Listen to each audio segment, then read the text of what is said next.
मैं हूं अमीश देवगन और आप देख रहे हैं देश का सबसे लोकप्रिय debate show Aar Paar. Mission 2022 के लिए योगी आदित्यनाथ की सरकार का अपना मूल मंत्र पेश कर दिया है।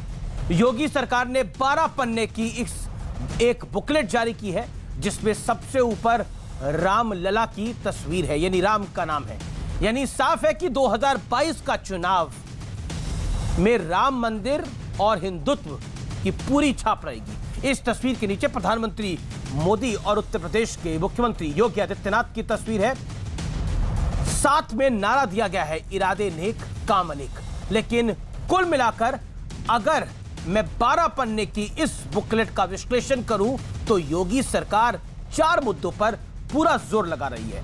हिंदुत्व का एजेंडा, माफिया पर नकेल, जो मुख्तार अंसारी का हाल किया है, जो अतीक अहमद का हाल किया है, जो विकास दुबे का हाल किया है, विकास का मुद्दा और बेहतर कानून व्यवस्था। लेकिन साथ ही कोरोना के खिलाफ मजबूत लड़ाई के मुद्दे पर भी योगी सरकार खुद को सबसे बेहतर बता रही है। तो उधर समाजवादी पार्टी कह रही है कि बीजेपी ने फिर से राम के नाम पर राजनीति का गंदा खेल शुरू कर दिया है। लेकिन आज सबसे बड़ा सवाल यह है कि क्या 5 साल का काम और प्रभुराम का नाम योगी सरकार के लिए फिर से सत्ता की सीढ़ी बनाएगा? आज इसी पर होगी देश की सबसे बड़ी बहस। राम नाम और काम पर यूपी का संग्राम, क्योंकि 2022 में आने वाले 6 महीने में सिर्फ और सिर्फ उत्तर प्रदेश के चुनावों का शोर सुनाई देगा इस देश के अंदर, क्योंकि उत्तर प्रदेश की सीढ़ी से निकलती है केंद्र की सीढ़ी। तो आज की यह बहस महत्वपूर्ण भी है। आज हम एक एक चीज का विश्लेषण करेंगे कि आखिरकार किस लिए और क्यों उत्तर प्रदेश का चुनाव अहम है।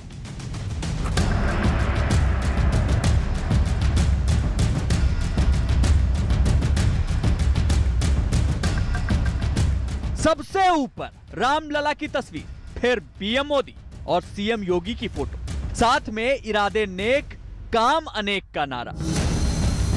योगी सरकार ने एक 12 पन्नों की इस बुकलेट में 2022 चुनाव के लिए अपना मूल मंत्र पेश कर दिया है।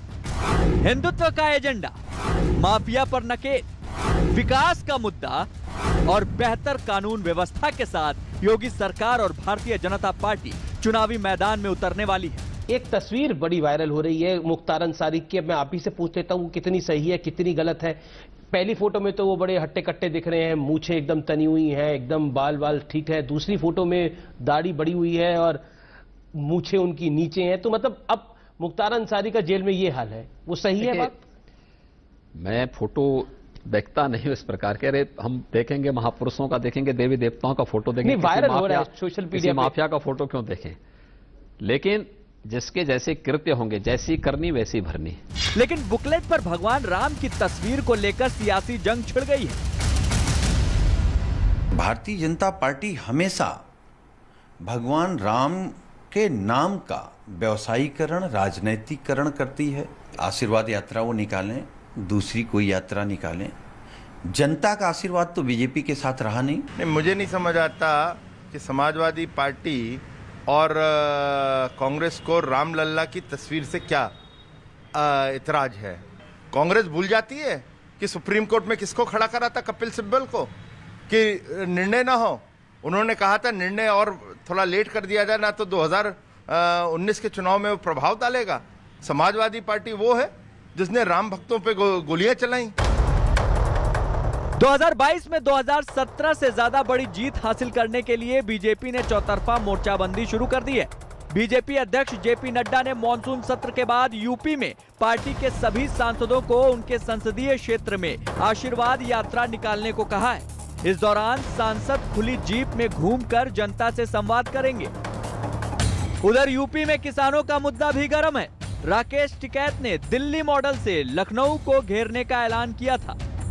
8 महीने आंदोलन करने के बाद में ये निर्णय लिया कि हम उत्तराखंड, उत्तर प्रदेश, पंजाब और पूरे देश भर में जाएंगे।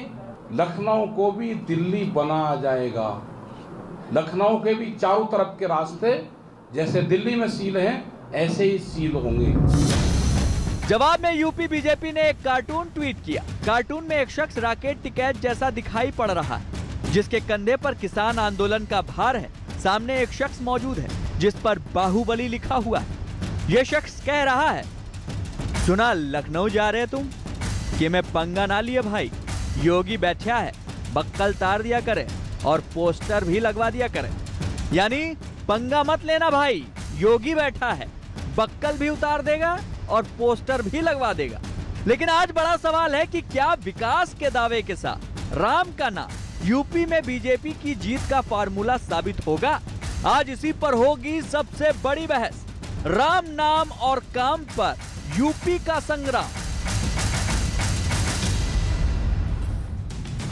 और अब राम नाम और काम के दांव का विश्लेषण सुनिए। अयोध्या में मंदिर का वादा 2022 चुनाव से पहले पूरा हो गया है। यह बड़ा मुद्दा होगा भारतीय जनता पार्टी के लिए। रामलला की तस्वीर का संदेश हिंदुत्व का एजेंडा मुखर रहेगा, क्योंकि दूसरी तरफ से ओवैसी कहते हैं कि इंशाल्लाह इस बार बीजेपी की सरकार, योगी को हम सीएम बनने नहीं देंगे और इस बार मुसलमान मुख्यमंत्री हमें चाहिए, यह कहती है ओवैसी की पार्टी।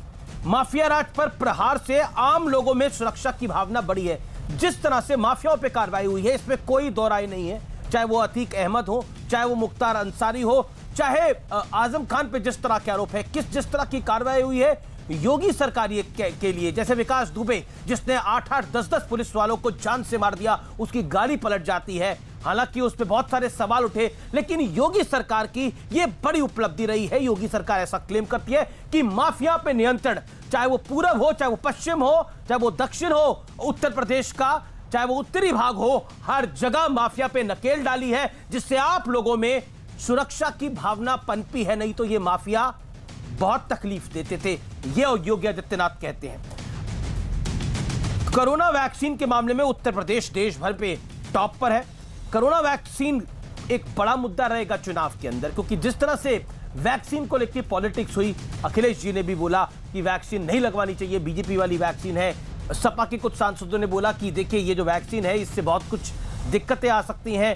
कांग्रेस ने भी बड़े सारे आरोप लगाए, तो ये बड़ा मुद्दा रहेगा। विकास और राम नाम के फॉर्मूले पर क्या यूपी में फिर भारतीय जनता पार्टी की सरकार आएगी मोदी और योगी के चेहरे के साथ? यह महत्वपूर्ण है। मेरे साथ बात करने के लिए आज की चर्चा में अनुराग भदौरिया जुड़ रहे हैं, समाजवादी पार्टी के प्रवक्ता नेता। मेरे साथ सतीश महाना है, कैबिनेट मंत्री है उत्तर प्रदेश की सरकार में, उनका अभिनंदन है। मेरे साथ के शर्मा है, भारतीय जनता पार्टी के केंद्रीय नेतृत्व से प्रवक्ता है बीजेपी के। मेरे साथ आचार्य प्रमोद कृष्ण है, प्रियंका गांधी वाड्रा जो कि उत्तर प्रदेश की सर्वा है इस समय, उनके एडवाइजर हैं। मेरे साथ वारिस पठान है ओवैसी साहब की पार्टी से। मैं 50-50 सेकंड शुरुआती मौके में सबको देता हूं। मैं सतीश महाना और अनुराग भदौरिया और के शर्मा आप ही से शुरुआत करता हूं। पहले अनुराग भदौरिया आपसे 40 सेकंड में एक बात का जवाब दीजिए। योगी आदित्यनाथ कहते हैं कि हम राम का नाम भी लेंगे, हम काम की बात भी करेंगे, और माफियाओं पर जो हमने कार्रवाई करी है, यानी उसमें आजम खान का नाम भी आता है। आजम खान खुला घूमते थे आपकी सरकार में, उनकी भैंसे पकड़ने के लिए पुलिस घूमती थी, अब पुलिस उनको लेके घूम रही है। फर्क यह आ गया है। बताइए अनुराग भदौरिया, कैसे निपटेंगे योगी नाम की आंधी से? देखिए, जिस तरह का उत्तर प्रदेश में माहौल है, आतंकी माहौल है, गुंडा राज सरेआम चल रहा है, जिस तरह से चीरहरण हो रहा है, सरेआम चीरहरण हो रहा है महिलाओं का। और आपने भी देखा, चाहे लखीमपुर की घटना हो और चाहे यहां पे हाथरस की घटना हो या उन्नाव की घटना हो, और जिस तरह से यहां पुलिस वालों को सरेआम थप्पड़ मारा जाता है, गोली मारी जाती है, सरेआम यहां पे भारतीय जनता पार्टी के गुंडे गोली बारूद चलाते हैं। उत्तर प्रदेश को आपने एक तरह से आतंकी माहौल बना रखा उत्तर प्रदेश के अंदर में। कोविड काल में आपने देखा, लोग बिना ऑक्सीजन के तड़प तड़प के मर गए, ऑक्सीजन की व्यवस्था नहीं हो पाई, और लाशों को नदी में तैरते देखा, और नदी के किनारे आपने लाशों को जानवर नोचते हुए देखे, और आपने देखा ऑक्सीजन मिलने की आशा में लोग पीपल के पेड़ के नीचे भाग रहे थे। और किसानों का हालत है कि किसान लगातार धरने पे बैठा है। किसान जिसको अन्नदाता, जिसको भगवान बोला जाता था, देश की रीढ़ की हड्डी बोला जाता था, वो किसान आज रोडों पे है। इनकम दुगनी करने की बात थी, बेचारा तड़प तड़प के उनकी 700 किसानों की अब तक मौतें हो चुकी हैं। किसानों का सम्मान नहीं, युवा बेरोजगार घूम रहा है, युवा को रोजगार नहीं, महंगाई काला में है, कमर तोड़ा, लोग आत्महत्या कर रहे हैं, परिवार का परिवार आत्महत्या कर रहा है। उत्तर प्रदेश के अंदर में रहने लायक नहीं बचा है, कोई घर से निकलने में महिलाएं डरती हैं। ये योगी राज उत्तर प्रदेश के अंदर में, योगी राज में रहने लायक नहीं बचा है। आप कहां रह रहे हैं अभी? इन्वेस्टमेंट की बात की थी, क्या है अभी? मैं जानना चाह रहा हूं इस समय आप कहां पर हैं? अगर उत्तर प्रदेश रहने लायक नहीं बचा है तो मैं आपसे जानना चाह रहा हूं कि आप कहां पर हैं? समाजवादी पार्टी का हेडक्वार्टर कहां पर है? अरे उत्तर आप कहां पर है इस समय? बिल्कुल बताइए अनुराग, अगर उत्तर प्रदेश रहने लायक नहीं बचा है, इस समय मैं भी कार्यक्रम उत्तर प्रदेश से ही कर रहा हूं, उत्तर प्रदेश की ये बड़ा आरोप आपने लगा दिया कि उत्तर प्रदेश रहने लायक नहीं बचा है। उनके नेता आप कहां रह रहे हैं इस समय अनुराग जी? उनके विधायक खुद ही शिकायत करते नहीं, विधायक शिकायत कर रहे हैं, सांसद शिकायत कर रहे हैं, मंत्री शिकायत करेंगे, इनसे मैं बाद में निपटूंगा। लेकिन उत्तर प्रदेश में आतंकी माहौल है, रहने लायक नहीं बचा है, बीजेपी के गुंडे हैं। 3 बातें आपने बोली, मैं जवाब लेने के लिए सतीश महाना और के शर्मा के पास जाऊंगा। Hold on sir, you made your point, sir you made your point. ये बड़ा आपने आरोप लगा दिया कि उत्तर प्रदेश रहने लायक नहीं बचा है। लेकिन अनुराग जी, आप कहां पर हैं? आप लखनऊ में हैं कि आप मुंबई में हैं या आप दिल्ली में हैं या आप कहीं और हैं या बंगाल में? 6 बजे के बाद निकलना मुश्किल है प्रभु, यहाँ दिन दहाड़े गोलियां चलती हैं, पुलिस वालों आप कहां पर हैं? पुलिस वालों को आपने बोला उत्तर प्रदेश में रहना मुश्किल है, मैं पूछ रहा हूं आप गुरुदेव कहां पर हैं? मुख्यमंत्री अनुराग, आप लंबी कहानी बता रहे हैं, समय जाया हो रहा है। देखिए, आपको मैंने 50 सेकंड दिए थे, आपने 1.25 मिनट लिया, आपने बड़े बड़े आरोप लगा दिए। आपने तो पहली बॉल पे छक्का मारने का प्रयास किया ना, तो अब मैं आपसे सवाल ये पूछ रहा हूं कि आप इस समय कहां पर हैं? बताने में क्या हर्ज है? आप उत्तर प्रदेश में ही हैं, लखनऊ में है, गोरखपुर में है, इटावा में है, कहां है, मैनपुरी में है, मत बताइए। लेकिन मैं आपसे पूछ रहा हूं कि कहां पर है? बात तो सुन लीजिए मेरी प्रभु।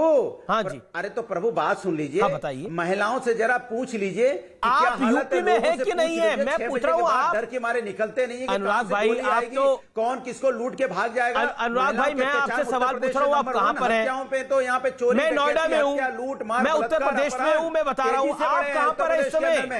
अरे सर, आप कहां पर है बता दीजिए ना, निवेदन तो यही है। मेरी बात अभी भी नहीं समझे। अच्छा ठीक है, मैं आपकी बात समझ नहीं पा रहा, आप सवाल मेरा का जवाब नहीं देना चाह रहे। आप उत्तर प्रदेश में ही है मेरी जानकारी के मुताबिक, हमारा कैमरा तो उत्तर प्रदेश में ही आपके पास पहुंचा है। चलिए कोई बात नहीं, लेकिन उत्तर प्रदेश आपको रहने लायक इस समय नहीं दिखता।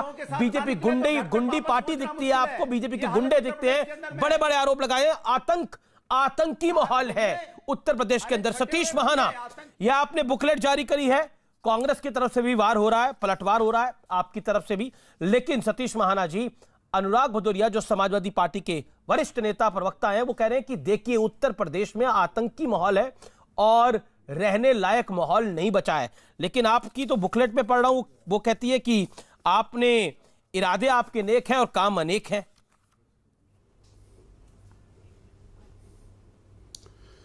ये ठीक है अमीश जी, कुछ लोगों के लिए उत्तर प्रदेश में रहने लायक माहौल नहीं है। ये जिनको अपनी टिकट देकर अपनी पार्टी से चुनाव लड़वाते थे, चाहे वो मुख्तार अंसारी हो चाहे अतीक अहमद, वो स्वाभाविक रूप से जेल में, उनके लिए उत्तर प्रदेश में अब कोई जगह नहीं है रहने के लिए। इनको ये बात सही कहे, जितने भी गुंडे थे उनके लिए उत्तर प्रदेश में कोई जगह नहीं है, क्योंकि ये उनका नेतृत्व करते थे। इनकी पार्टी के सारे नेता अधिकांशतः उसी आधार पर आते थे जहां पर गुंडागर्दी और भय का वातावरण होता था।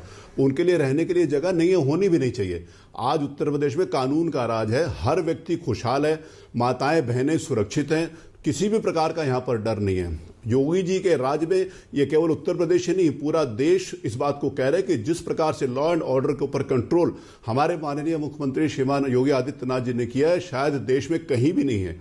तो इनके लिए रहने की जगह नहीं है, वो होनी भी नहीं चाहिए। क्योंकि इनके राज्य में कौन था जिनको ये टिकट देते थे, इनकी पार्टी की टिकट के ऊपर जीते थे? अतीक अहमद। क्या उनको रहने के लिए जगह होनी चाहिए? नहीं होनी चाहिए। क्या मुख्तार अंसारी को रहने के लिए जगह होनी चाहिए? नहीं होनी चाहिए। तो इन लोगों के लिए रहने के लिए जगह नहीं है, इनको अपनी बात वो याद है। दूसरी बात मैं ये पर कहना चाहता हूं कि ये सारी की सारी चीजें जहां पर इन्होंने उसकी कोविड की बात करी, इनके बहुत सारे राजनीतिक दलों के समर्थक अन्य राज्यों में ये पार्टी जिस समय जीतती है तो ये ढोल बजाना शुरू कर देते हैं। एक पुरानी कहावत थी कि अगर पड़ोस में बच्चा पैदा होता है तो कुछ लोग ढोल बजाने आ जाते, उनमें ये हैं। और जिस समय वहां पर आते थे ढोल बजाने के लिए, उन राज्यों के साथ अगर हम कंपेयर करें तो उनके बारे में ये सोच लें कि आज भी उन राज्यों का क्या हाल है। इस देश में रहने वाला कोई भी व्यक्ति किसी भी प्रदेश का हो, किसी भी जाति धर्म का हो, अगर उसको कोविड से प्रभावित होता है, उसकी मृत्यु होती है, तो ये दुखद है। ये बात इनको समझनी चाहिए। लेकिन अगर प्रबंधन के लिहाज से देखा जाए तो उत्तर प्रदेश जैसा प्रबंधन देश के किसी भी राज्य में नहीं हुआ जहां पर ये चुनाव लड़ते हैं, जहां पर इनके समर्थक हैं, जहां पर इनकी सरकारें थी या अपने आप को क्लेम करते हैं, वहां पर भी इनके नहीं है। विकास के नाम पर आज उत्तर प्रदेश आगे चल रहा है। मैं इस बात को बड़े गर्व के साथ कहता हूं कि 14 में माननीय मोदी जी और 17 में माननीय योगी जी के आने के बाद देश की राजनीति की दिशा और दशा को बदलने का काम किया है। अब गुंडा राज की राजनीति नहीं है, संप्रदायवाद की राजनीति नहीं है, विघटनवाद की राजनीति नहीं है, भ्रष्टाचार की राजनीति नहीं है, अलगाववाद की राजनीति नहीं है। अब केवल एक राजनीति है, वो राष्ट्रवाद की राजनीति और विकासवाद की राजनीति है, इसके अलावा कोई राजनीति नहीं है। ओके, आपको क्या लगता है अनुराग जी, आजम खान जैसे व्यक्ति को जो बीजेपी ऐसा कह रही है, या फिर अतीक अहमद को, या फिर मुख्तार अंसारी को, इन सबको रहने देना चाहिए उत्तर प्रदेश के अंदर, गुंडा राज रहना चाहिए? मुझे तो बीएसपी का नारा याद आता है, चर गुंडन की छाती पर मोहर लगा हाथी पर, जिससे आपने गठबंधन कर लिया था। 40 सेकंड में जवाब सुन लीजिए। जी सर। हाँ बिल्कुल, आदरणीय आजम साहब के ऊपर उन्होंने क्या बनाया? इतनी बड़ी यूनिवर्सिटी बनाने वाले को चोर बोलते हैं। ये चूंकि सरकार के केसेस हैं, बकरी चोरी, भैंस चोरी, किताब चोरी का इल्जाम लगा के आपने जेल में डाला, अपने आप को समझते बहुत बड़ा काम कर दिया। और उत्तर प्रदेश को समाजवादी संस्कृति को संस्कारिक प्रदेश बनाना चाहती है, आप इसको आपराधिक प्रदेश बनाना चाहते हो, आप इसको सांप्रदायिक प्रदेश बनाना चाहते हो। प्रबंधन की बात करते हो, कोविड में यहाँ लोग तड़प तड़प के मर गए, प्रबंधन की बात कर, घर में घुसे बैठे थे मंत्री जी, आप दिखाई नहीं पड़े कभी? एक आध फोटो दिखा दो कहीं दिखाई पड़े हो? घर के कोने में घुसे थे आप और मुख्यमंत्री, पता नहीं चल रहा था कहां थे आप, और यहां लंबी लंबी बातें मार रहे लोग, यहां तड़प तड़प के मर गए। आपसे पूछ लूंगा 4 सीएमओ के नाम तो नहीं बता पाओगे अपने जिले में आपका सीएमओ कौन था, क्योंकि घर में घुसे थे आप, यहां लोग मर रहे थे, दिन दहाड़े लोगों के। यहां मुझे लगता है कि शालीनता बरतनी चाहिए बहस के अंदर, बहुत जरूरी है। थोड़ी सी बोलने के पहले आपके परिवार के जानने वाले लोग कितने मरे होंगे, और आप यहां प्रबंधन की दुहाई दे रहे हो। जहां तक आप विकास की बात करो, आपने नफरत का विकास। ठीक है, अब आपने अपनी बात को रख लिया। सतीश महाना साहब जवाब देंगे, देन वारिस पठान एंड के Sharma. Okay, hold on Anurag ji, देखिए ब्रेक भी मारनी पड़ती है बात को। आपने अपनी बात को रख लिया।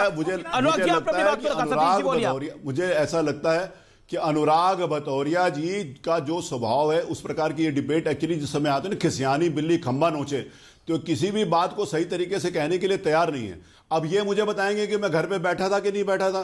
पूरा कानपुर और पूरा उत्तर प्रदेश जानता है कि पूरे कोविड काल में मैं रोज जनता के बीच में था। अब ये मुझे बताएंगे? जो लोग घर में दुबके हुए बैठे थे वो हमारे को बताएंगे? क्या पूरा देश और पूरा प्रदेश नहीं जानता कि माननीय योगी जी के पिताजी की मृत्यु होने के बाद भी वो रोज मीटिंग करते रहे? क्या पूरा प्रदेश इस बात को नहीं जानता कि सेकंड कोविड के काल में हर स्थान के ऊपर जगह जगह जाकर माननीय मुख्यमंत्री जी ने उसकी प्रबंधन नहीं किया? इनको कुछ दिखाई नहीं पड़ता। एक्चुअली इनको मोतियाबिंद हो गए, इनकी आंखें सारे खराब हो गई हैं, इनका जो दिमाग है वो पूरी तरीके से घिर चुका है अव्यवस्थाओं के कारण। इनको कुछ भी नहीं दिखाई देगा। इनको कुछ दिखाई दे ही नहीं सकता। ना ये अच्छी भाषा का प्रयोग कर सकते हैं, ना अच्छी तरीके से बात कर सकते हैं ये। जी, मेरे साथ वारिस पठान भी हैं, एएम के। वारिस पठान, माफिया राज पर नकेल, बड़ा मुद्दा रामलला की तस्वीर सबसे ऊपर, उसके नीचे प्रधानमंत्री मोदी और उत्तर प्रदेश के सीएम योगी आदित्यनाथ। कुल मिलाकर नारा बिल्कुल बुलंद है, और बीजेपी की सरकार ने तय कर लिया कि इरादे नेक और काम अनेक के साथ वो मैदान में उतरेंगे। आप कहते हैं कि अब मुसलमान सीएम देंगे, बीजेपी कहती है कि हमने माफियाओं का अंत करा है, इसलिए जनता हमें चुनकर वापस भेजेगी। उत्तर प्रदेश में गुंडा राज को हमने तबाह कर दिया है। अमीश भाई, सबसे पहले तो जो किताब पे लिखा हुआ है नेक इरादे काम अनेक, तो उसको चेंज करना चाहिए। फेक इरादे, फेक नियत और काम जीरो। क्योंकि देख लीजिए, आपका ये हिंदुत्व का लेके चल रहे मुद्दा है, लोग राम जी के नाम पर इन लोगों ने वोट लिया, राम जी के नाम पर सत्ता में आकर बैठ गए, और राम जी के नाम पर ट्रस्ट बनाया, उसमें गफला कर दिया, हमारे तो राम मंदिर भी तो बनवा दिया, आस्थाओं के साथ खिलवाड़ कर दिया, राम मंदिर भी तो बनवा दिया, कर दिया, उसमें 2 करोड़ की जमीन। अरे वो तो सुप्रीम कोर्ट के डायरेक्शन पे बनाया है साहब। कहां है अमीश भाई? आप तो सुप्रीम कोर्ट का ऑर्डर पढ़ा है कि नहीं? अब बात नंबर 2, ये बोलते हैं कि कोरोना के अंदर हमने इतना अच्छा काम किया। वाह, क्या काम किया कोरोना में आपने? हमने पूरे देश ने देखा, हमारे भाई बहनों की, हिंदू भाई बहन मुसलमानों की लाशें तैर रही थी गंगा के किनारे पे। उन लाशों को छुपाने के लिए पीली चादर डाल दी गई, चादर हटी, वहां कुत्ते उन लाशों को नोच रहे थे। तो उनके घर वालों को जाकर पूछिए कि जिनके लोग वहां पर मर गए थे उनसे कि क्या काम किया योगी ने। 4 से 5 लाख लोगों की जानें चले गई, और अब ये आकर बोलते हैं कि ऑक्सीजन का कमी थी नहीं वहां। अरे कल तो बोलेंगे कोई कोरोना से भी नहीं मरा। इतना तो इन्होंने लोगों का इस इमोशन के साथ खिलवाड़ कर दिया। अब बात नंबर 2, क्राइम कहां खत्म हुआ जरा बताइए? अभी जो चुनाव का वो चल रहा था, उसके अंदर एक महिला के साथ कितनी बर्बरता के साथ उसकी साड़ी खींची जा रही थी, आपने नहीं देखा था क्या अमीश जी? लेकिन वो माफिया देखिए कुछ हो रहा है, और 100% क्राइम तो किसी मुल्क में, किसी स्टेट में कम नहीं हो सकता। वो कहते हैं माफिया राज हमने कम किया है। मुख्तार अंसारी, अतीक अहमद, आजम खान, गुंडा राज चल रहा है वहां पर। योगी तो फेल हो चुके हैं as the CM of Uttar Pradesh. Amish भाई, आप देखिए ना कितने करोड़ों लोगों का रोजगार छीन गया और बोलते आपने विकास कर दिया। बताइए मुझे विकास कहां पर हो रहा है? हाँ विकास हुआ है, पेट्रोल में इजाफा हुआ है, राम मंदिर के बारे में ये बात करेंगे जिनको ना तो राम की संस्कृति मालूम है, जान इनको देश की संस्कृति मालूम है, जो केवल कड़वी बात और गंदी बात करने मंत्री जी का जवाब सुनिए, जिनके नेता और उनके भाई संप्रदाय के नाते से ये बताएंगे ये राम, इनके मुंह से तो राम मंदिर शब्द निकलना ही नहीं चाहिए, इनके मुंह से तो अपवित्र ही लगता है। राम मंदिर शब्द इस देश के हर उस व्यक्ति के मुंह से निकलना चाहिए जो इस देश की संस्कृति को मानता है। ना ये संस्कृति को मानते हैं ना ये धर्म को मानते हैं, इनको पता ही नहीं है कि देश किस आधार के ऊपर चलता है, इस देश का आधार क्या है, सांस्कृतिक आधार क्या है, ये भी इनको नहीं मालूम।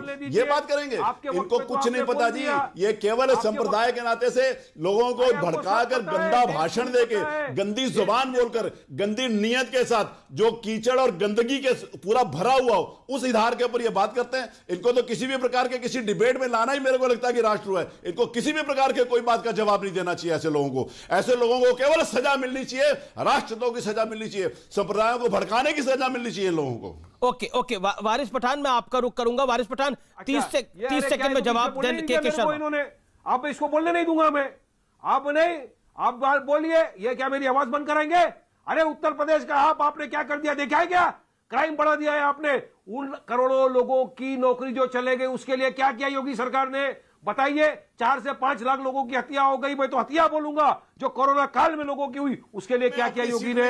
कुछ नहीं। अगर नगर निगम के चुनाव में तो ये हैदराबाद में हार गए, यहाँ पर जाके भाषण दे रहे हो, हमारे को बताएंगे? जाओ उन परिवारजनों के साथ माफी मांगो जाके, उनके परिवार वालों के पास जाकर माफी मांगना चाहिए। भाषा आपको आपकी लापरवाही की वजह से दूसरा कोविड का जो वेव आया उसमें 4 से 5 लाख लोगों की जान चली गई। ये जो भाषा आप प्रयोग करें जबान और आपके जबान का 4 घंटा डिबेट चलेगा। मेरी जुबान की बात मत करिए। तुम क्या बोलोगे यार? तुम तो आतंकवादियों के साथ मिलोगे, तुम क्या बोलोगे? लेकिन भाजपा के मंत्रियों की जुबान की मैं अगर नहीं कर सकते हम तुम्हारे साथ, तो आप तुम्हारे साथ गंदी जुबान का मुकाबला नहीं कर सकते क्योंकि हमारी संस्कृति इस बात को नहीं कहती।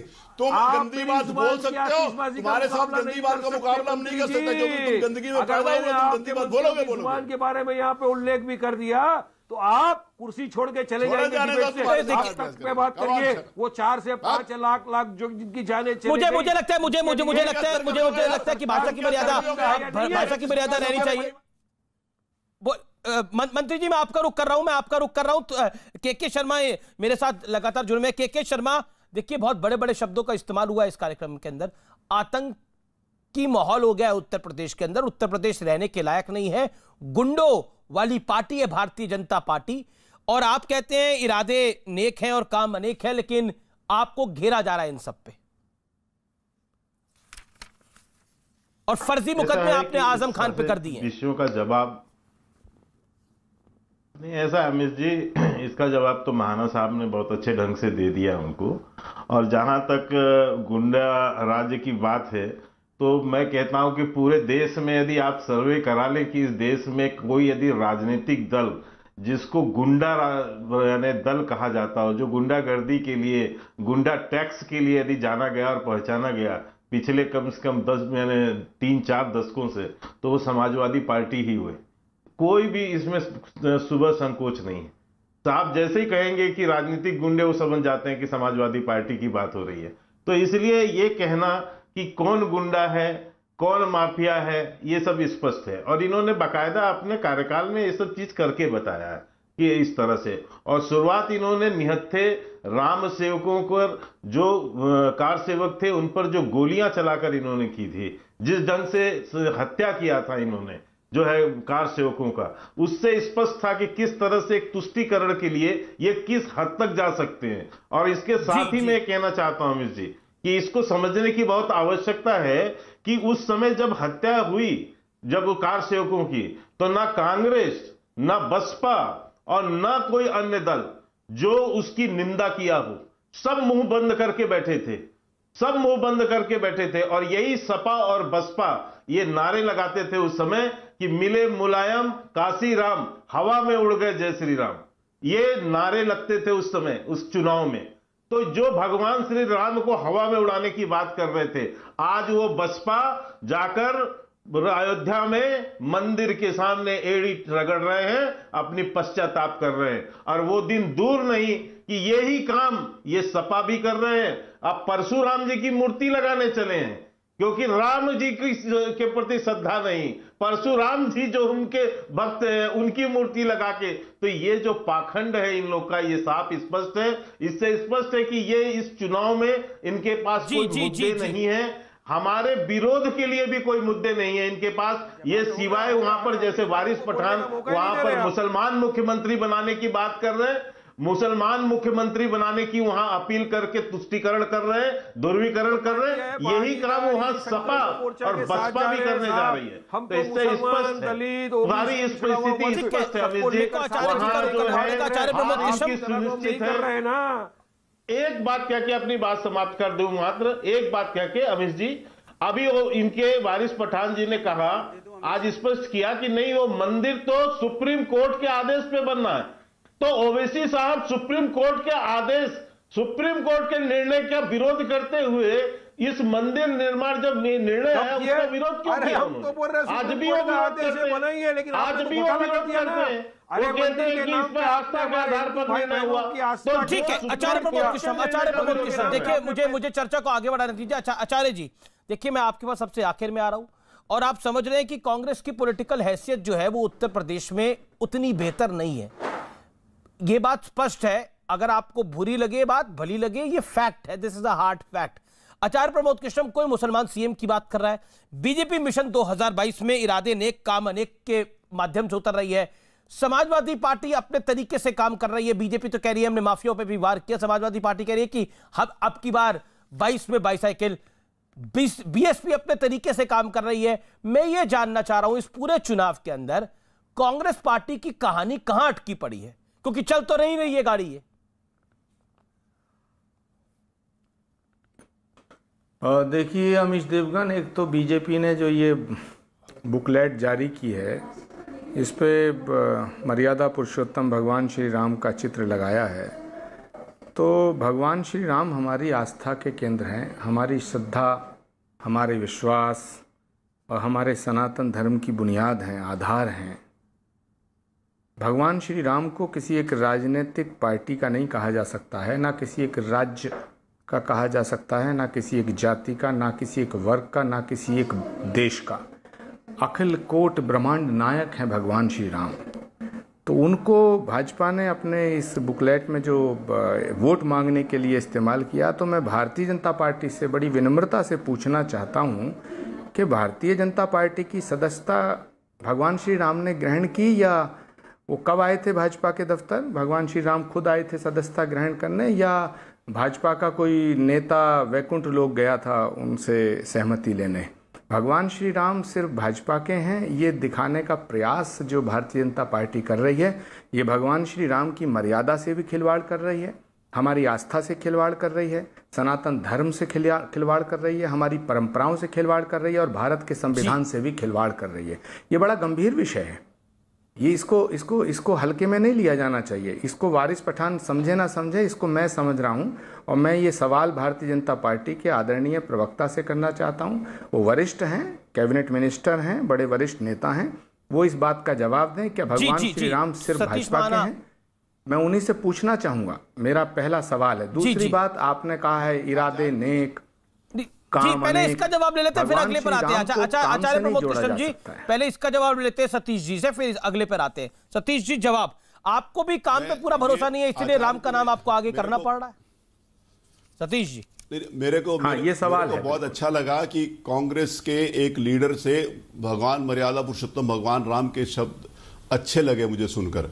इन्हीं की पार्टी तो थी जो भगवान राम के अस्तित्व के ऊपर प्रश्न खड़ा करती थी, जिन्होंने मर्यादा पुरुषोत्तम भगवान राम के अस्तित्व के ऊपर प्रश्न खड़ा किया, आज वो भगवान राम की शरण में। हमने ये नहीं कहा कि भगवान राम भारतीय जनता पार्टी के हैं, जैसे आपने कहा कि भगवान राम इस देश की संस्कृति हैं, इस देश के आराध्य हैं, और जिस समय इस देश की संस्कृति की बात होती है, सांस्कृतिक आधार की अगर फोटो, आराध्य की फोटो अगर कहीं लगानी पड़े तो इसमें क्या आपत्ति हो सकती है? दूसरी बात, इन्होंने ये बात कही है कि भारतीय जनता पार्टी की सदस्यता ग्रहण करी है। मैं पूछना चाहता हूं कि आज भगवान की शरण में सब लोग हैं। श्रीमती सोनिया गांधी रायबरेली से पिछले 5-6 बार से चुनाव लड़ रही हैं। 5 बार इन्होंने कभी भी ना तो राम की पूजा करी, ना राम के मंदिर में गई। अभी जब 2019 में पहली बार जब चुनाव में इन्होंने देखा कि मोदी जी के आने के बाद इस देश का पैराडाइम शिफ्ट हुआ है, इस देश की संस्कृति के ऊपर, इस देश के धर्म के ऊपर, तो पहली बार उन्होंने भगवान की पूजा करके तब वो नॉमिनेशन कराने गई। तब इनको याद नहीं आ रहा था कि ये क्यों गई। जिस समय लोग हमारे को कहते हैं कांग्रेसी कि ये राम के नाम के ऊपर जाते हैं, तो हाँ, निश्चित रूप से हम मर्यादा पुरुषोत्तम भगवान राम को आराध्य मानते हैं, इस देश की संस्कृति मानते हैं, और ये कभी नहीं मानते थे। चुनाव में इन्होंने माना, ये सिर्फ चुनाव में इन्होंने पूजा करी थी। आप उठा के देख लीजिए, आपके पास फाइल पे होगा, जब वो नॉमिनेशन कराने गई थी तो जी आचार्य जी से जवाब लेते हैं। अच्छा, पूजा करी, उसके बाद भी नहीं करी होगी। अच्छा आचार्य जी, इस देश के अंदर, इस देश की राजनीति की विडंबना रही कि लोग इफ्तार पार्टियों में तो जाकर फोटो खिंचाते थे, लेकिन अयोध्या के द्वारे कोई नहीं जाता था। लेकिन इस बार सपा भी गई है, बसपा भी गई है, कोई नहीं जाता था। क्या कांग्रेस जाएगी? इस बारी तो अयोध्या के द्वार सब पहुंचे। अमीश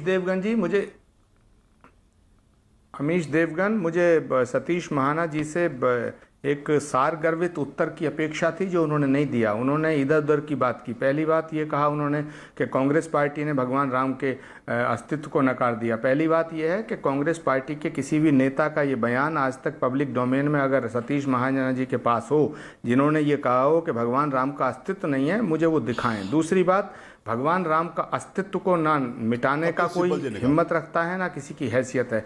भगवान राम किसी पार्टी के, किसी नेता के, किसी सर्टिफिकेट के मोहताज नहीं है। वो हजारों साल से हमारी सनातन धर्म की, सनातन संस्कृति की, सभ्यता के प्रतीक हैं और हमारी आस्था के आधार हैं।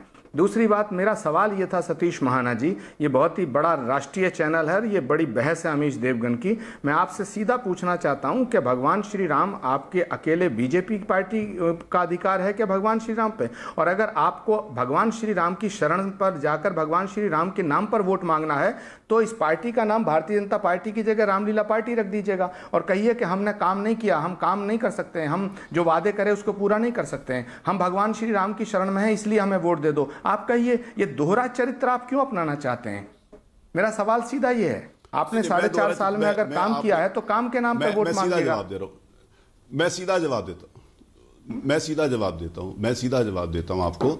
निश्चित रूप से आपने जो प्रश्न किया आदरणीय आचार्य जी, मैं उस प्रश्न का सम्मान करता हूं। भगवान राम केवल भारतीय जनता पार्टी के नहीं हैं। भगवान राम इस देश की आस्था का प्रश्न है। इस देश का रहने वाला हर व्यक्ति को मर्यादा पुरुषोत्तम भगवान श्री राम के ऊपर आस्था है, विश्वास है, उनके प्रति आराध्य मानते हैं और भक्ति है। ये बात सही है, सबके लिए है। लेकिन ये बात आपने कभी समझी नहीं ना। यदि आपने समझी होती तो फिर जिस समय मर्यादा पुरुषोत्तम भगवान श्री राम के मंदिर की हम मांग करते तो आप विरोध नहीं करते, आप उसके अगेंस्ट में नहीं खड़े होते। आप कभी भी क्या इस समर्थन में आए जो आप कह रहे हैं कि मर्यादा पुरुषोत्तम भगवान राम इस देश की आस्था हैं? क्या आपने मर्यादा पुरुषोत्तम भगवान राम का मंदिर जो विश्व हिंदू परिषद के द्वारा उन्होंने कहा यहां पर बनेगा, कभी उसका समर्थन किया? नहीं किया। आपने नहीं किया, हम नहीं कह रहे कि आपके नहीं है। आपने दूरी बनाकर रखी। आप मस्जिदों के अंतर्गत रोजा अफ्तार में जाते रहे। आपने कभी रामनवमी का कार्यक्रम नहीं किया, आपने नहीं किया। हम तो कहते हैं कि आपको भी करना चाहिए था। आज भी हम आपसे निवेदन करना चाहते हैं कि आप इस बात को कहिए कि मर्यादा पुरुषोत्तम भगवान राम के खिलाफ जो हम रहे हैं, आगे से इस प्रकार की ये राम नाम की गाड़ी, राम नाम की बस चली, ये राम नाम की जो गाड़ी चली, इसको कांग्रेस ने पूरी तरह से मिस कर दिया। शशि थरूर कहते रहे कि अच्छे हिंदू तो मंदिर ही नहीं जाएंगे कभी विवादित जगह पर, और यही बात दिग्विजय सिंह कहते रहे। तो कांग्रेस के 1 दर्जन से ज्यादा नेता है जो राम मंदिर के ऊपर क्या क्या बयान दे चुके हैं। उसके अगर हम उस पड़ताल में अगर हम जाएंगे तो बहुत कहानी आगे निकल जाएगी। लेकिन विषय यह है कि आपको लगता है law and order, Acharya Pramod Krishna, law and order जो मुख्तार अंसारी पे कार्रवाई हुई है, जो अतीक अहमद पे कार्रवाई हुई है, जो इस समय आजम खान पे केस चल रहे हैं, वो जेल में है, बीजेपी उन सबको भी चुनावी मुद्दा बना रही है। आप सिर्फ रामलला पर अटक गए, लेकिन ये जो 12 पन्ने की किताब है इसमें बहुत कुछ है। अमीश देवगन जी, पहली बात तो ये है कि कांग्रेस पार्टी के लिए जो सतीश महाना जी ने कहा है कि कभी राम के दरबार नहीं गए, राम के द्वार नहीं गए, तो मैं बताना चाहता हूँ कांग्रेस के वीर बहादुर सिंह मुख्यमंत्री थे और अयोध्या में रामलीला, भगवान राम के नाम पे मेले का और तमाम उनका वहाँ के सर्किट का, राम सर्किट का बहुत से परियोजनाएं कांग्रेस की सरकार ने दी। नंबर 1, पंडित नेहरू से लेकर इंदिरा गांधी, राजीव गांधी सभी रामलीलाओं में भी जाते रहे, भगवान राम की आरती करते रहे, भगवान राम की इस स्तुति करते रहे, लेकिन भगवान राम के नाम पर कभी वोट नहीं मांगा। राम मंदिर की जो जन्मभूमि का मंदिर है, शिलान्यास से लेकर के ताला खुलवाने तक का काम सब कांग्रेस की हुकूमत में हुआ। लेकिन चलो ठीक है, अगर मैं दूसरा सवाल पे आपका जवाब देना चाहता हूँ। सतीश महाना जी से अभी ये बात आ रही थी कि ये माफिया हैं, इनको हमने ये कर, ठीक है, लेकिन मैं आपसे स्पष्ट कह देना चाहता हूँ, अतीक अहमद, मुख्तार अंसारी माफिया हैं, बिल्कुल। मैंने आचार्य जी आपको माफिया नहीं कहा, माफिया नहीं मानता।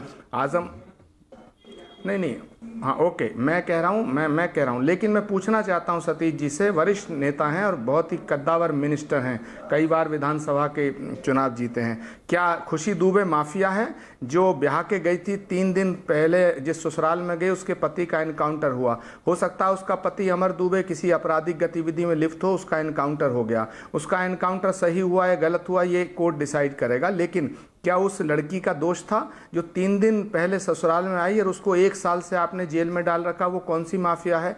एक प्रभात मिश्रा का इनकाउंटर हुआ जब विकास दुबे फरार था, फरीदाबाद से पकड़ा गया, उसकी उम्र 17 साल थी, 12वीं का इम्तिहान दिया था, उसका इनकाउंटर हुआ, क्या वो माफिया था? ऐसे ही कितने लोगों का जो एनकाउंटर फेक हुआ है, ये माफिया कहे जाएंगे क्या?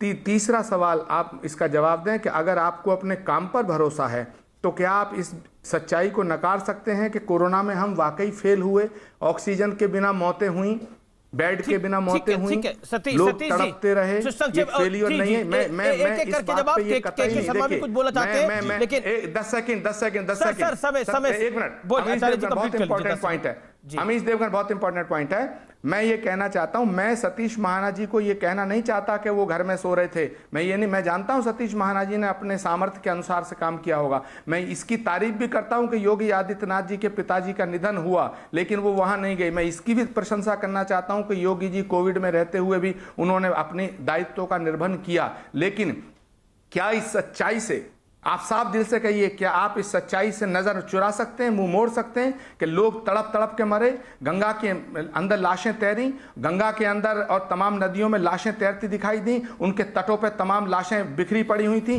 क्या उनके संस्कार को जो सम्मान मिलना चाहिए था, उनके शवों को जो अंतिम संस्कार का सम्मान मिलना चाहिए था, वो आपकी सरकार नहीं दे पाई? इस बात से नजर चुरा सकते हैं? इन सवालों का जवाब मुझे आपसे चाहिए। सतीश जी जवाब। देखिए, आचार्य जी ने जो बात कही, जो मैंने कहा ना, इस देश में रहने वाला कोई भी व्यक्ति हो, किसी भी राज्य में रहता हो, दुर्भाग्य से यदि वो कोरोना से हताहत हुआ, उसकी मृत्यु हुई है, तो उस परिवार के लिए दुखद है, हम सबके लिए दुखद बात है। लेकिन जिस समय ये प्रबंधन की बात करते हैं तो आचार्य जी उत्तर प्रदेश की बात कर रहे हैं कि यहां पर कोरोना का प्रबंधन कैसा था, तो मैं आचार्य जी की सरकार महाराष्ट्र में कभी उसके साथ तुलना करके देख लिया होता और समझ लिया होता कि क्या सही है और क्या गलत है। उनके साथ तुलना करके आज भी की तारीख में भी हमारे पास 100 से कम केसेस विगत 10 दिनों से आ रहे हैं और आज भी वहां पर हजारों केसेस आ रहे हैं। कभी उस ओर भी निगाह डाल ली होती तब उस प्रबंधन की तारीफ कर देते कि उत्तर प्रदेश में प्रबंधन किस प्रकार से हुआ, ये इन्होंने नहीं देखा। क्योंकि वहां की जिस समय बात आती है अन्य राजनीतियों की, जहां पर इनके दल या इनके समर्थित दल सत्ता में, उस समय आंखों के ऊपर पट्टी बांध लेते हैं। जिस तरीके से उत्तर प्रदेश में कोरोना का प्रबंधन हुआ, इसकी तारीफ पूरे देश में नहीं पूरी दुनिया में हुई है। WHO ने भी इस बात की तारीफ की है कि जिस महामारी में जो डेवलप्ड कंट्री से, जहां पर सारी की सारी बातें थी, वहां पर भी कुछ नहीं हो सका, उसको भी प्रबंधन अच्छी तरीके से करने का काम हमने किया।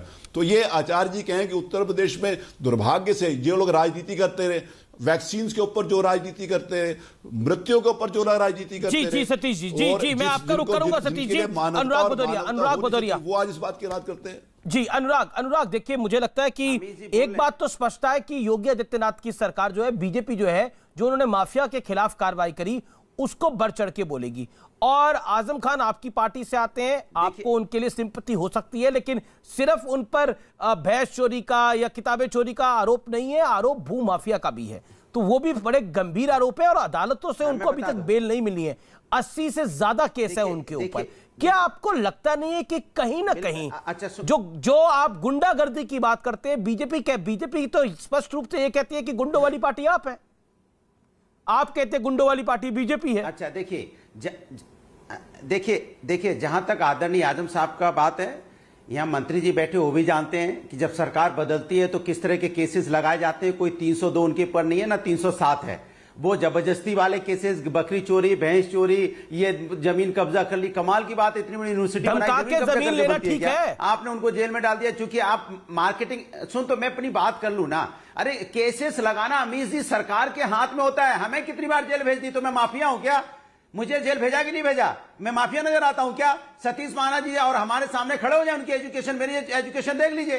बात ऐसा थोड़ी किसी को भी जेल भेज सकती है सरकार, के ऊपर में क्या है? इसलिए दूसरी बात, आप उस पर विश्वास करेंगे, जैसे भी सवाल पूछा गया जिसे विवेक तिवारी की हत्या हुई थी, क्या कांग्रेस तो कह रही है कि योगी आदित्यनाथ सड़क पर थे जब कोरोना हुआ। कांग्रेस के नेता ने बोला योगी आदित्यनाथ सड़क पे थे, उनके पिताजी का स्वर्गवास हो गया, देहांत हो गया, उसके बावजूद वो काम कर रहे थे। अरे मैं पूरी बात कर लूं, किसी के पिता का अगर देहांत हो जाए तो उससे बड़ी चीज क्या होगी?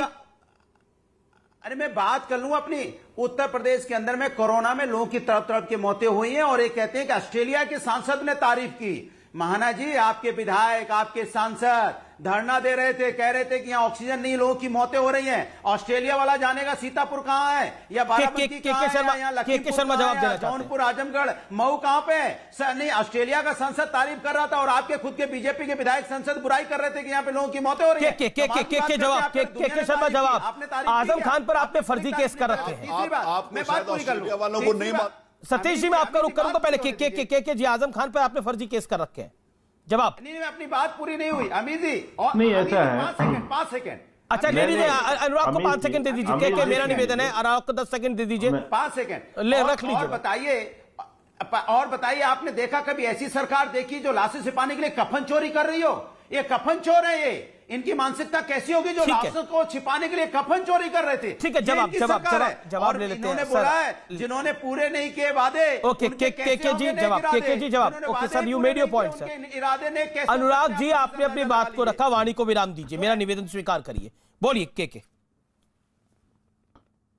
देखिए अमीश जी, अभी इन्होंने कहा जो इनके अनुभव हैं अनुराग भदौरिया के और इनकी पार्टी के, इन्होंने कहा कि किसी को भी जेल में डाला जा सकता है। तो ये यही करते थे ना, 2012 से लेकर 2017 तक इन्होंने यही किया, किसी को भी किसी भी उसमें जेल में इन्होंने डाला। वो अपने अनुभव को गिना रहे हैं। इनको आजम खान जी के करतूत नहीं पता है, उनके जो है अपराध नहीं पता है। जेल में, न्यायालय में बाकायदा सब चीज का संज्ञान हो रहा है, और इसीलिए, और ये जेल में डालने की ताकत रखते थे, छुड़ाने की भी ताकत रखते थे, क्योंकि इन्होंने इसी अयोध्या के ऊपर जो आतंकी घटना हुआ अयोध्या में, उसके जो आतंकवादी थे उसको छुड़ाने के लिए ये कोर्ट तक गए, और बाद में कोर्ट से इनको फिर झिड़क मिली, तब ये वापस हुए, एक नहीं कई आतंकवादी घटनाओं के लिए। लेकिन ये तो कह रहे हैं आतंक का माहौल है उत्तर प्रदेश के अंदर। अनुराग जी, उत्तर प्रदेश में रह नहीं सकते, ये कह रहे हैं तो के शर्मा। नहीं, वो कहां रहे, नहीं, उसका जवाब महाना साहब ने बहुत अच्छे ढंग से इनको दे दिया है कि ऐसे लोगों को रहने की वहां आवश्यकता भी नहीं है, क्योंकि ऐसे लोग वहां रहेंगे तो वहां की कानून व्यवस्था को खराब ही करेंगे। अनुराग कुछ कहना चाह रहे हैं, अनुराग 30 सेकंड। अमीश जी, देखिए इतने समय देर बाद मुझे समय दिया, कंप्लीट कर लीजिए जी। मैं आपको कह रहा हूं, मैं कंप्लीट कर देता हूं। मैं इस आपके चैनल में बैठकर एक सफेद वस्त्र पहने आचार्य प्रमोद कृष्णन जिनका नाम है बताते हैं, उन्होंने कितना बड़ा सफेद झूठ बोला है भगवान श्री राम के संदर्भ में। इनके 2007 में अंबिका सोनी जो इनकी संस्कृति मंत्री होती थी, उनके माध्यम से राम सेतु के मसले पर इनके यहां से हलफनामा सुप्रीम कोर्ट में दायर किया गया कि भगवान राम का कोई अस्तित्व नहीं है, और आज यहां पर सफेद झूठ बोल रहे हैं बैठ के कि जो है हमने ऐसा कुछ नहीं किया। यह बात क्यों नहीं समझाया उस समय आपने सोनिया गांधी और राहुल गांधी और अंबिका सोनी को? तो इस तरह का बैठकर झूठ बोलना, यही नहीं, आपने हिंदू आतंकवाद जैसा शब्द गढ़ा कि आप हिंदुओं को बदनाम कर सकें। आपने केवल यही नहीं किया, आपने देवी देवताओं के अपमान में कोई कसर नहीं छोड़ी। आपके पूरे कांग्रेसियों ने मिलकर हर जगह गणेश वंदना हो, भारत माता का चित्र लगाना हो, वारिस कुछ कहना चाह रहे हैं, कोई तिलक लगा ले, हर को सांप्रदायिक कुछ कहना चाह रहे हैं, कांग्रेसियों का कुकृत्य आज इनको समझ में आया। मैं बोलना चाह रहा हूं बगैर हिंदू उसके सम्मान के ये भी आगे नहीं बढ़ सकते। मैं आचार्य आपको मौका दूंगा, लेकिन वारिस पठान कुछ ऐड करना चाह रहे हैं। वारिस पठान, आप रामलला की तस्वीर पे उत्तेजित हो रहे हैं। आप तो मुसलमान सीएम की बात कर रहे हैं, आप कह रहे हैं कि इंशाल्लाह इस बार बीजेपी की सरकार नहीं आने देंगे उत्तर प्रदेश के अंदर।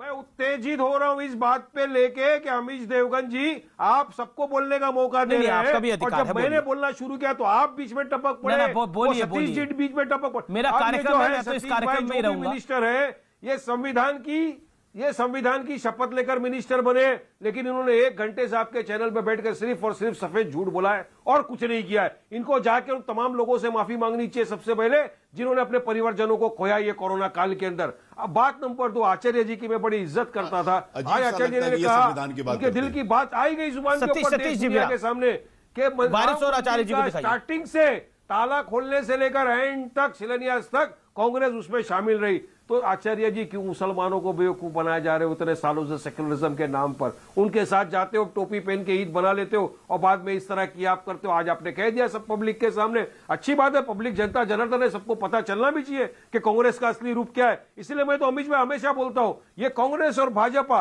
एक ही सिक्के के 2 पहलू है, और आपके डिबेट के ऊपर आज क्लियर भी हो गया।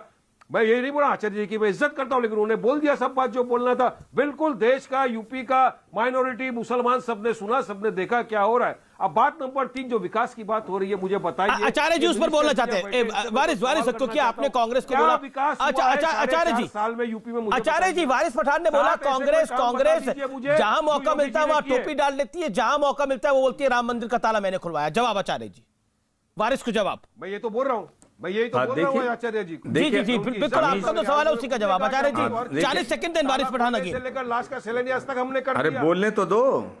आप सब कुछ तो आपने कर ही दिया आचार्य जी। अभी जरा जब यूपी में जाकर बोल भी दीजिए कि राम मंदिर आपने निर्माण किया है। अरे बोलने तो दो, कांग्रेस ने बनाया है, बोल दीजिए एक बार। वहां तो नसीबुद्दीन सिद्दीकी कह रहे हैं, वहां तो इमरान प्रतापगढ़ी को आपने बना रखा है। नसीबुद्दीन सिद्दीकी कह रहे हैं कि अगर मुसलमान हमारे साथ आ जाएंगे बीजेपी 2 पे खिसक जाएगी। बोलने तो दो, अगर आप लोग बोलोगे तो मैं जवाब कैसे दूंगा? हाँ बोलिए आचार्य जी, बोलिए।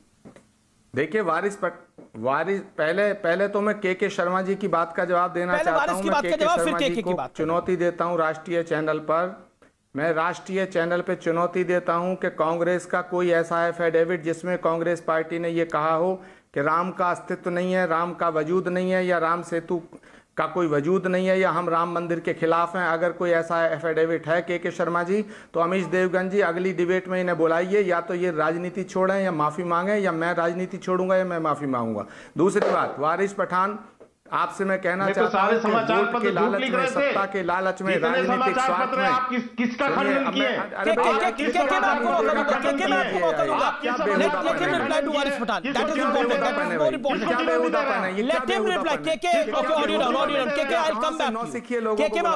कहां से पकड़ लाते हो इन नमूनों को भाई? नहीं देखिए, शब्दों की मर्यादा रखिए आचार्य जी, अपनी बात को। बेवकूफ बदतमीज नमूने, आप जैसे ढोंगियों, आप जैसे ढोंगी लोग जो आते हैं ना, ये ढोंगी लोग आके जवाब देना बीच में क्यों बोलते हो भाई? पहले इनको कहिए अपना शब्द बीच में बोलते हो।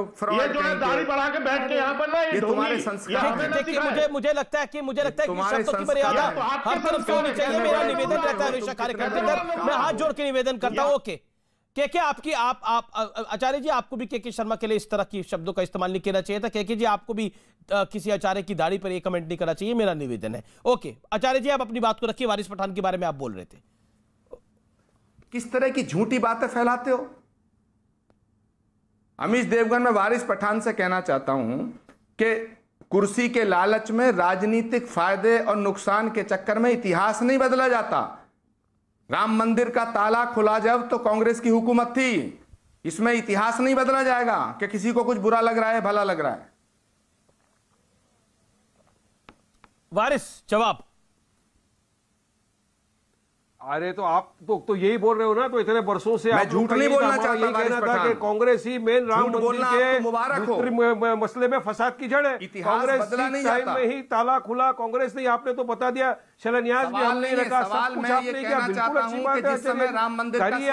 मगर फिर आप सेक्युलरिज्म के नाम पर जो 70 साल से मुसलमानों लोगों के वोट ले रहे, उसका क्या किया आप? चलिए बताइए, कांग्रेस ने मुसलमानों के लिए 70 साल जनता करेगी या भविष्य करेगा? माइनॉरिटी, लेकिन मैं झूठ बोलना नहीं चाहता, जो इतिहास है वो बदला नहीं जाता। सोशली, एजुकेशनली, इकोनॉमिकली बैकवर्ड रह गया है ना। आप पे भरोसा किया, सेक्युलरिज्म के नाम पे आपको वोट दिया। महाराष्ट्र में आप लोग जाके शिवसेना की गोद में बैठ गए। शिवसेना वो जो हमेशा से मुसलमानों को गाली देके पे बैठी, भगवान आपने श्री जाके राम के शिवसेना का मंदिर का ताला खुलवाया, उस समय कांग्रेस की हुकूमत की ये तारीख में दर्ज है।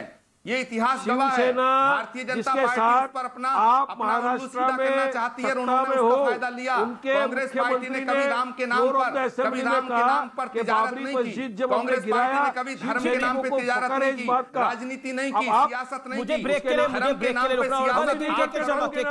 सतीश जी भी कुछ कहना चाहते हैं, केके जी भी कुछ कहना चाहते हैं। एक second, K K Sharma 10 second, K K Sharma 10 second. Satish ji मैं आपको मौका दूंगा।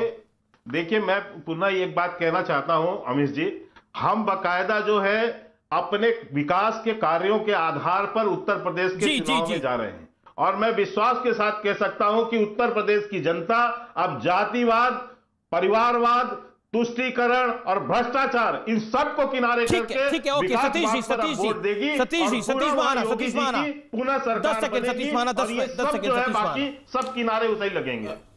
अमीश जी, मैं निश्चित रूप से हम विकास के नाम के ऊपर चुनाव में जाएंगे, और जिन्होंने राम को ना कभी माना और राम के अस्तित्व के ऊपर जो प्रश्न खड़ा कर रहे थे, आप उसके ऊपर डिबेट करने के लिए तैयार हैं, चाहे वो AIM हो चाहे आचार्य जी हो।